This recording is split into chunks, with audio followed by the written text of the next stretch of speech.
listening to Zap Night, a video game review podcast. Join your hosts Danny, Kaylee, Seth, and Evan as we review video games from all systems and all genres. Hey guys, and welcome to episode 44 for Zap Night. I'm your host Danny, and we have Lori back with us again. I don't know where Kaylee's at. We haven't seen her in like weeks, months. No, I'm just kidding. What? Years. Kaylee's busy. Yeah, Kaylee's been very busy with work, and she's got a baby, so I totally get it. And we've had a lot of video games lately that I've been playing with friends, so it's like she likes the time off, and I have other people to kind of fill in since she likes the time off. It gives her more time to play some of these other games. Exactly, yeah. Final Fantasy, yeah. We're talking about starting up some Final Fantasy VI soon. That's not the next episode for our group, but it is coming up. The first group. The firsters. The firsters. The firsters and the 15thers. Yeah, there you go. So, yeah. Anyway. This podcast episode, as you can tell by the title, is for Yoshi's Crafted World. We picked this up when it came out on March 29th. Oh! I'll have to edit that out. Ouch. Not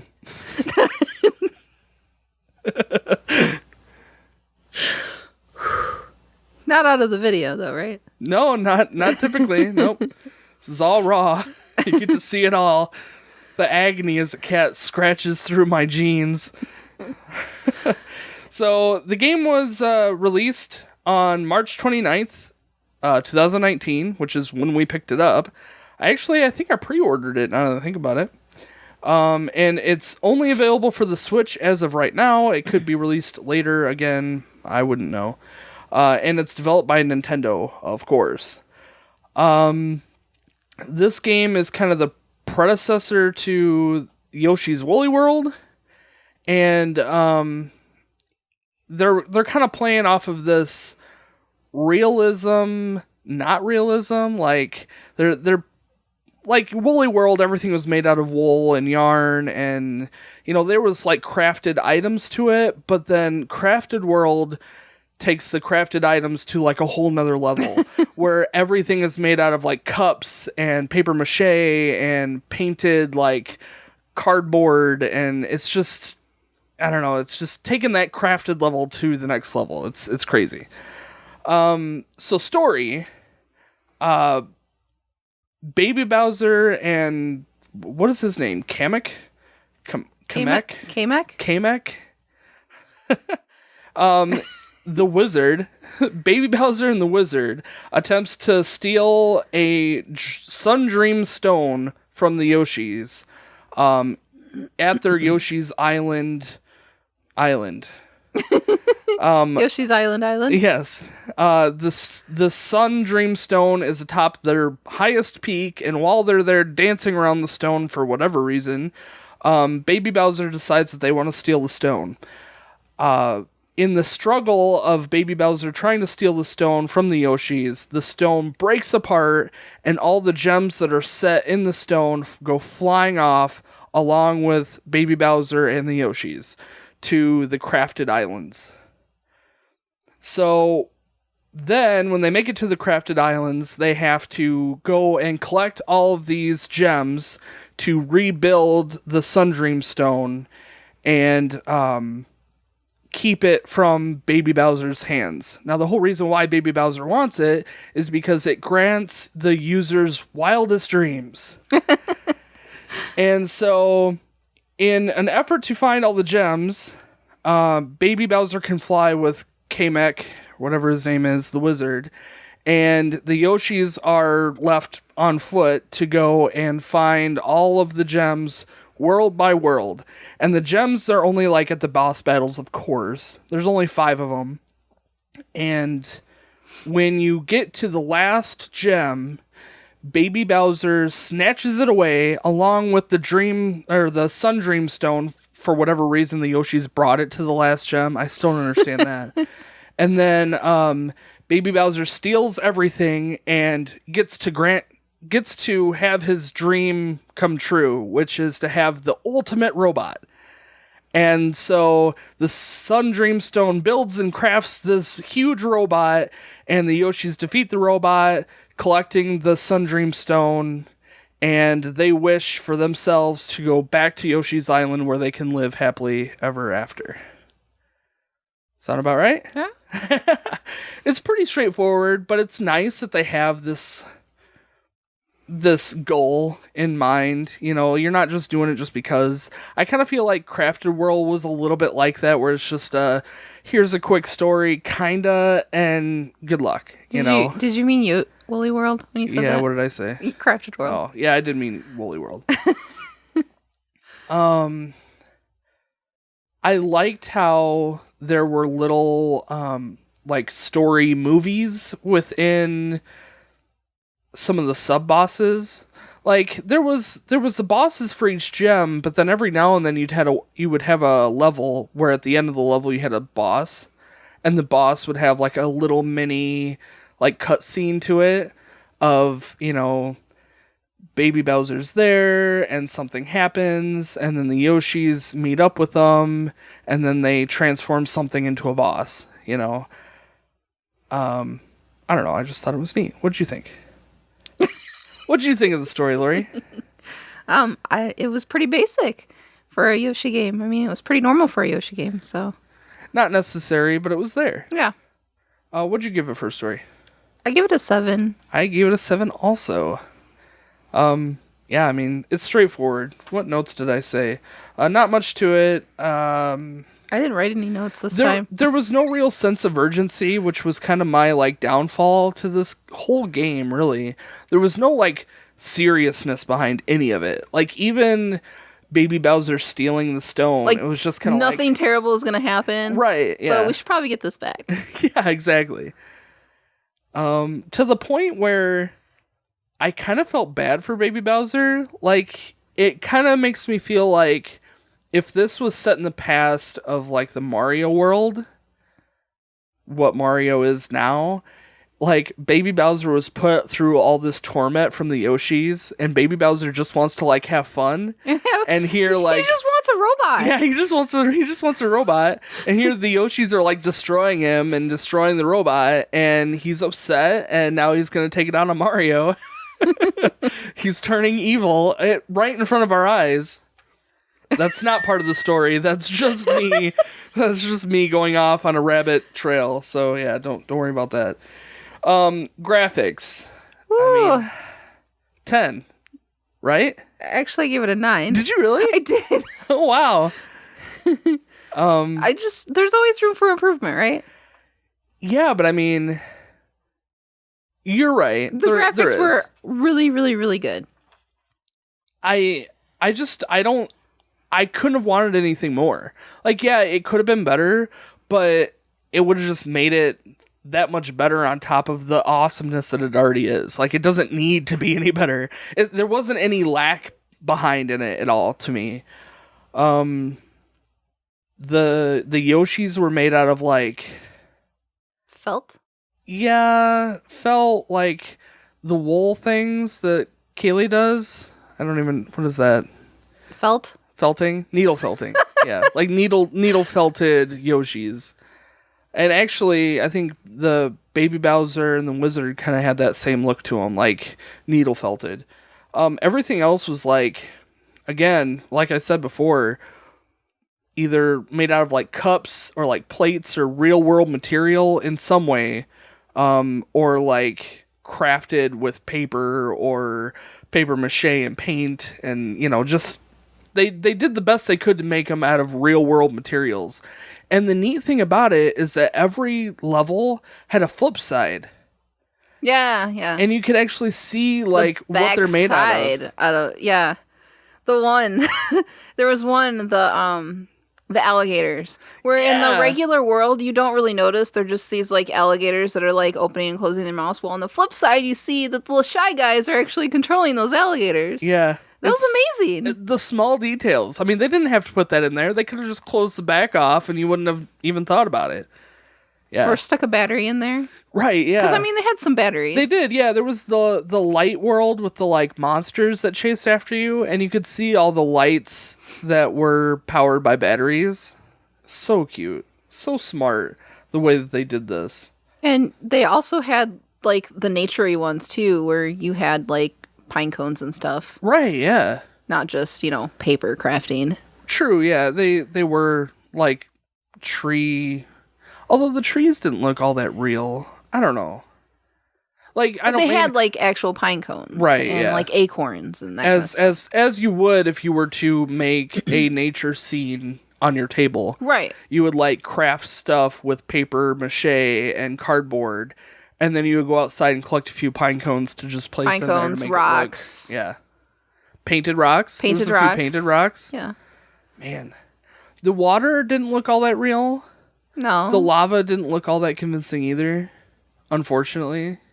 I think that they could have done something kind of like in Woolly World, how the lava was like fabric. Yeah.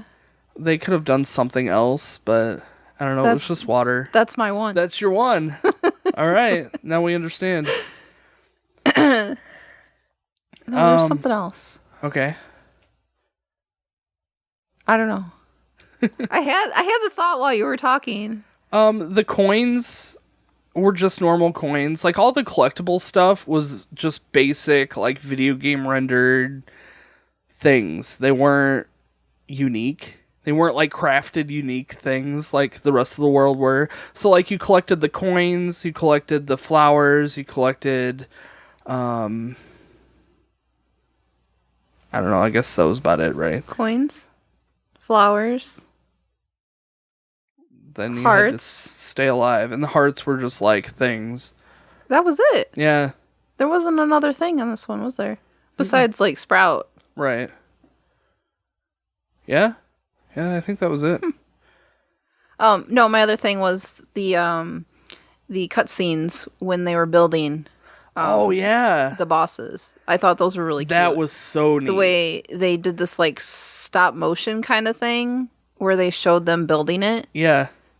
It's funny because it's hard for my common sense brain to think of how they built this game. Like, because it's not a stop, like if you watch a stop motion video or movie, you can say to yourself, okay, somebody hand built that. Where with it being a video game, it's really hard for your brain to figure out how they did this when it's a video game. They didn't have to add all those, like, imperfections, but the imperfections made it perfect. Like, the backside of everything, nothing was painted. You could see what stuff was made out of. They had, like, the Yoshi cookie boxes. Yoshi cookie? Like, nothing was painted. Everything was, like, taped together and held down with, like, pins and just... And some of those throwback worlds, like the Woolly world, Yeah. where they had, like, all the yarn things in that one world. Yeah, and, that was really nice. And I liked the cookie world where they had some of the actual, like, Yoshi cookies Yoshi's cookies, yeah. from, the original game. That was cute. That was really neat. So smart of them. Very clever level design in every aspect. Of course. However it was that they did it. Part of me wishes that somewhere out there these levels are these huge elaborate sets that was, like, photographed and then it superimposed into the game. I would love to make one. I would too, yeah. I could see that these levels would actually be buildable. Like, you could, block by block, cardboard box by cardboard box, build these levels from the materials you've got laying around your house. It could be done. Make a little Yoshi plane and... Oh, yes. That plane level was so great. Let's move on to gameplay before we get... I mean, we're already talking about We're kind of gameplay. mixing the two together. We are, and they usually do. I gave it an 8 for gameplay. I give it a 9. Okay. Like, it was good. It was really good, but there was a few aspects that I had some problems with. I feel like we may have had, like, completely different views on gameplay, though, because of how we played. Yeah, that's true. Because with it being a 2-player game...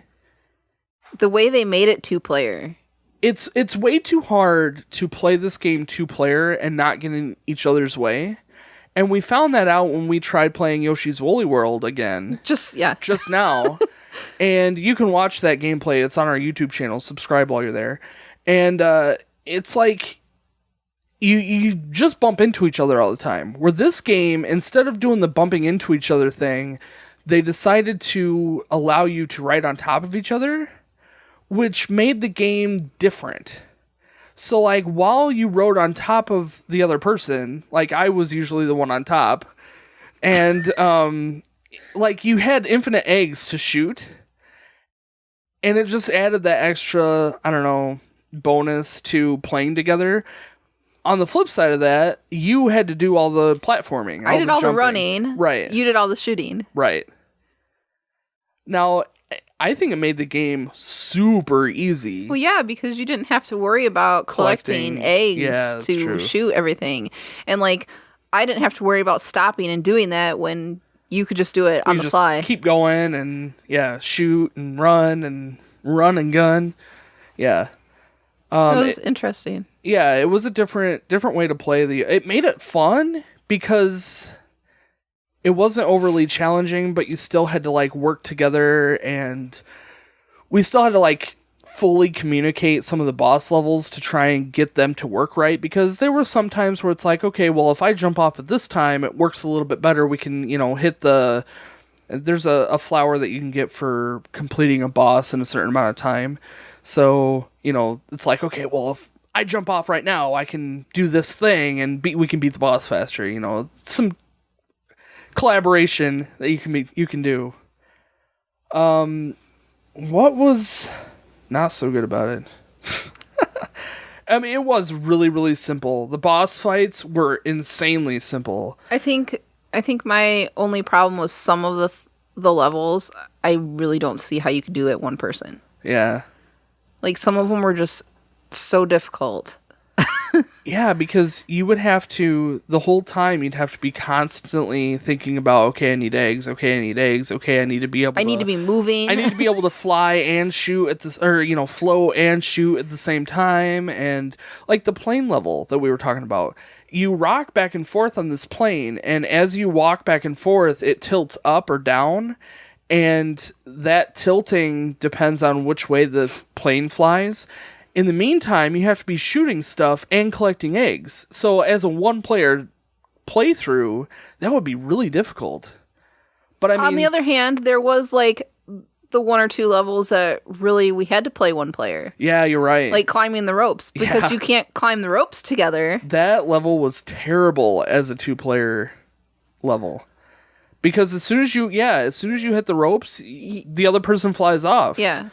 And if you're not paying attention... like, I wasn't paying attention a lot, and it was like all of a sudden you're holding onto a rope and I'm like flying off, and I'm like, oh no. That happened a lot, far too many times. Because I mean, my job was like to just sit there and let you do your running while I shoot the eggs. So all I had to do was like pay attention. Barely.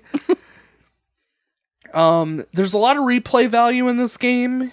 We ended up 100% completing this game, mainly because it was so easy, but it was fun. And it was really fun. Yeah, as like a casual playthrough, it would be nice to just like sit and play it from time to time and have it. You could spread this out in like, I don't know, like 3-4 months, if not more. Just like playing through the game once, just casually playing it, not trying to collect everything, but then going back through and trying to collect maybe just the flowers or just the coins, or doing it, I think the hearts one was still one, wasn't it? So you'd have to go through with all 20 hearts or whatever. And then you get, am I allowed to talk? Oh yeah, like gameplay. Yeah. And then you get, after you beat the boss, you get all the crafts that you have to find. Right. Oh, yeah. Although, like, it's like a scavenger hunt. Yeah. So then every like, cluster of levels has a little robot that you talk to, who also unlocks the different worlds. But the robots, will give you these quests for you to go to each level and do like a scavenger hunt for stuff in the background or the foreground that you have to shoot in order to collect. And some of them are super obvious. Like you're running through and it's like, oh, there's a robot here. Obviously, I'm going to have to collect that robot. But some of them, we would hunt and hunt and hunt and hunt. Well, I mean, there was one that I think we replayed a level 3, 4, 5 times before we finally found it like hidden. So I think it was the cookie world, the cookie level. We ended up finding it like in this little like nook that we just happen to miss every time. So yeah, replay value absolutely there. And then on top of that, after you beat the game, then you unlock Sprout. Yep, and Sprout goes and hides in every level. Yeah, basically playing hide and seek with Sprout, which is another little robot guy. The robot guys are like the specialty characters for this game. Like I kind of feel like Woolly World, it was like the specialty crafted Yoshis, where this one it's these little robot guys. And yeah, Sprout was one of the little robot guys who was hiding in every single level. So after you beat the game, you gotta go back through every single level again and find Sprout, along with all the other collectibles. And your costumes. Oh, right, and the costumes. It just keeps going. Yeah, it really does. There's a lot. The costumes unlock as you do certain things. Oh, no. Coins. You buy the costumes. Yep. That's right. There was a few that you could unlock depending on how you played it. Like, when we got all of the Sprout, when we found Sprout in every level, we were able to go and get a costume for that. When we got all the flowers, we got a costume for that. So some of them are unlockable, but most of them you just buy as you go. And there is a coin cap, too, of 9,999 coins. So once you hit that level, make sure you go back and collect all of the all the costumes. Yeah, and the costumes, we completely didn't even talk about that for the graphics. Every level had 10 costumes, and the costumes more or less had to do with the theme of the level or the world. And so yeah, there was a lot. I think 170 something costumes. I think there's 180 total. Oh yeah, with the amiibos. With the amiibos. Right. So some amiibos would also be a costume, like our little Yoshi amiibos. Our little Yoshi amiibos both have a costume associated with them. They look just like the amiibos, little like Woolly World costumes. But it's just an added little bonus to do. It's protection. Yeah, it is. Yeah, it helps you get through the game so that you don't lose your hearts. Although I think we maybe like died like once or twice. And I think the majority of them were in the levels that have no floor where you can accidentally fall. Or you accidentally ground pound and ground pound to the death. Yeah. So, anything else for gameplay? I think I said the bosses are super easy. That said, the final boss, like the final boss, not Baby Bowser. Baby Bowser was fairly simple too. Kamek's boss fight was awesome.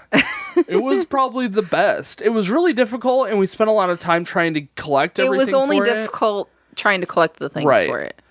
And it really, even that, the hardest part was beating it without getting hit. Yeah. And that was just trial and error. We eventually got it. And we had a little, like... I was going to say we had a celebration, but we so didn't. It was more of a, let's go to bed. But yeah, so this boss fight kind of incorporated a bunch of different boss fights along the way. So there was like the Condor boss fight. The Gator Train. Yep. And then Baby Bowser. And then you fought the Yoshi. With the Yoshi robot. In the Yoshi robot. Yoshi Go or something like that. But yeah, that was really, really clever of them to incorporate all of those different aspects of all the different bosses into one. It made it... that should have been the final boss over Baby Bowser. Like, Baby Bowser's boss fight was fun and unique too, but I don't know, it was really neat to see how they did that. I don't know. I liked it a lot. So, did we say, what'd you give it for gameplay? 9. 8. Did we say that already? Yeah. We probably said that already. Alright, so let's talk about music. I also gave it an 8. I give it an 8 too. Good. Good, we're on the same page. It's like we played the same game at the same time. I never really know what to say about music, though. I mean, I liked the music. The way that I score the music is not just the background music, but like all of the noises and sound effects and voice acting, if there is any. I mean, there is voice act, kind of, more or less. There's voice acting in this game. Okay, let me tell you. My favorite part was the bus stop. Yes! Oh my gosh, yes! Because he like hums the Yoshi tune. Oh, it's so cute. So cute. A lot of the songs get stuck in your head way too easily. I mean, how many times were we sitting there at like the main world screen and I'm like humming the tune? Or it like has a sort of thing to it, and I do that all the time with the song. They are a little bit repetitive. I noticed that a lot of different levels I kind of thought maybe it was like each world had its own like kind of mix to it, but not really. They just kind of repeated every now and then. It wasn't super obvious, but it was like, oh yeah, I've heard this song too many times. How many songs were there? There's only like, what, 20 in the list? Oh yeah, to unlock? Yeah, that's true. There was only like 20. I think there was probably a unique song in each world, but they kind of repeated and mixed between the worlds. Like, because there was typically 2 to 3 levels per world, and each world had one unique song, but then they kind of had mix and match for the rest of the worlds. I don't know. I'm repeating myself. There was a few songs that were like remixes of old songs that I noticed. Some of the songs were very much Woolly World songs that I recognized right out of the gate. I didn't. You didn't notice? Nope. Well, otherwise... I did notice that one song that had, like, the Animal Crossing song. Oh, yeah. It kind of sounded like Animal Crossing. Yeah. Yeah, I remember that. I remember you saying that. But otherwise, I mean, it was good. Not like, oh my gosh, this song was amazing. Just, it was Yoshi music. It was Yoshi, Mario. Yoshi, Mario, yep. Yeah. Nintendo-esque music. Yeah, very Nintendo. Very Nintendo. I think Yoshi has more of a whimsical, whistly sound to it. I mean, I don't know. Like, mouth sounds. like Doug. Okay, right, so anyway. Overall, what did you think?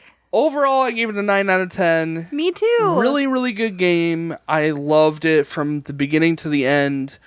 Some aspects of it were really challenging as far as like collecting everything and finding everything. But overall, the game is super, super easy. And I think that's why I knocked it down one notch. Just because... Yeah, I think it was a little bit too easy. A little bit too easy. I think maybe if we were to play this through as a solo run, it would definitely not be that easy. I mean, it's worth maybe a challenge of trying it, or at least a couple levels, and just see the comparison. But yeah, I mean, otherwise, wonderful game. Definitely worth picking up. What's funny is we played Woolly World just now. Again, you can see that on our YouTube channel. Subscribe while you're there. And Woolly World is so difficult because of that. Like, the co-op is, we're just getting in each other's way because we're both doing the same thing. I don't know if we need to like communicate more while we're playing, or it's funny because I thought the gem thing on Woolly World was kind of made it too easy. But like trying to play it again, it's like it's a lot harder than Craftsman World. Yeah. Oh yeah, definitely. I mean, really, it's not a whole lot different. The gems were the coins. They're the same. No, I mean, you, because you can use the gems to get different boosts. Yeah, that's true. Like, having the immunity or having the infinite watermelon or whatever. Yeah. That you didn't have those little perks in this game, but you clearly didn't need them. No, you don't need them. Not at all. I mean, you have basically unlimited health. I mean...